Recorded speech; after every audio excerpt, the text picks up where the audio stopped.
friends.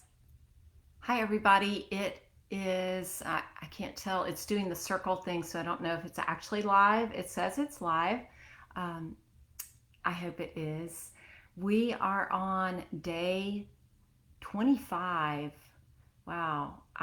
This is a lot of days of reading, and today you may notice, if you know that I usually come at 11:30, that I'm here a little bit early. So I realize this is like 12 weeks of reading Monday through Friday, and there are going to be some days where I will have appointments or meetings or lunches, as I do today at that time. So here I am a little bit early and hoping to bring you some encouragement for something that is common in crisis, which is to struggle to sleep.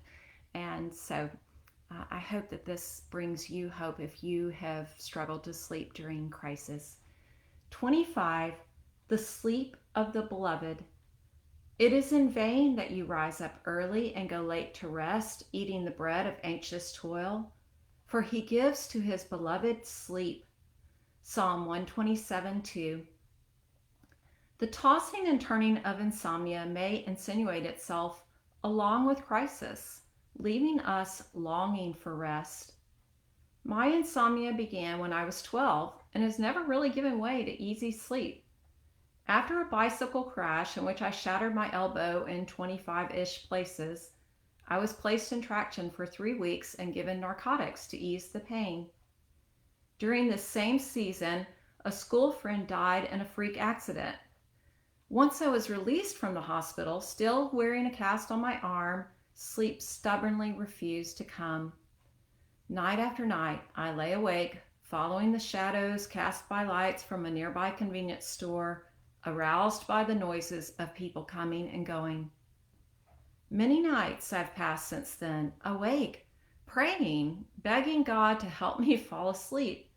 I must confess, in the weak moments of shadowy nights, I've occasionally wondered, does it mean that I am not one of his beloved, since he does not give me sleep? I must also confess, though, that the Lord has never let me go an entire night without sleep. What God does give, and what Psalm 127 invites us to, is rest. Not only does he give it, he commands it. Exodus 20:8-11, because we need it. When we have suffered from danger and trauma, we need more than ever to heed the Lord's invitation to rest. In seasons of recovery, we can become anxious and hypervigilant as we strive to restore order. The Psalms remind us of our reason to rest. Our God is a mighty guard, watching over us and keeping us. The Lord who built the house and created us watches over the city and its people, us. Psalm 127:1. The Lord is our keeper. Psalm 121:5. That is someone who exercises great care over. He keeps us from all evil, keeps our life, and keeps our going out and our coming in. Psalm 121:7-8. He keeps us from this time forth and forevermore. And even when we can't sleep, we have good company. Behold, he who keeps Israel will neither slumber nor sleep. Psalm 127:4. One day, our anxious toil will give way to the full rest of restoration. We shall not all sleep, but we shall all be changed in a moment, in the twinkling of an eye, at the last trumpet. 1 Corinthians 15:52. As for me, I don't know if there will be sleep in heaven, but I like to think so. I do know in that day the Father who keeps me will grant me rest even sweeter than the deepest sleep. Prayer.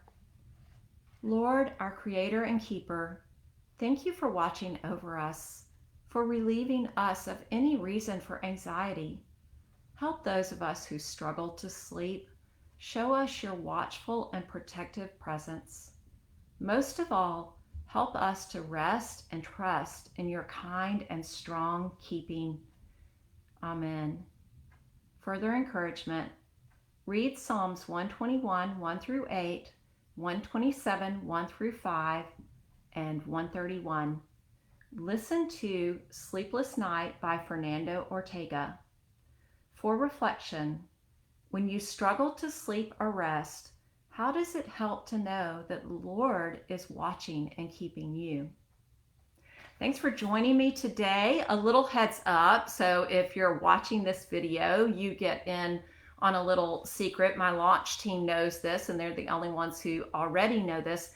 But on Sunday, I'm doing a 24-hour sale. So Sunday is my birthday, and so I decided to give you all a gift. And if you want to stock up or give this book as a gift, both the ebook and the paperback will be on sale about 20% off. So that'll be in the Amazon store only. That's the only place that I really can control the price or change the price like that. So that'll be probably midday Sunday till midday Monday. So watch out for that. And thanks for joining me. And I will be back on Monday with day 26 of 60 days of restoration hope. I'll see you soon and have a good weekend.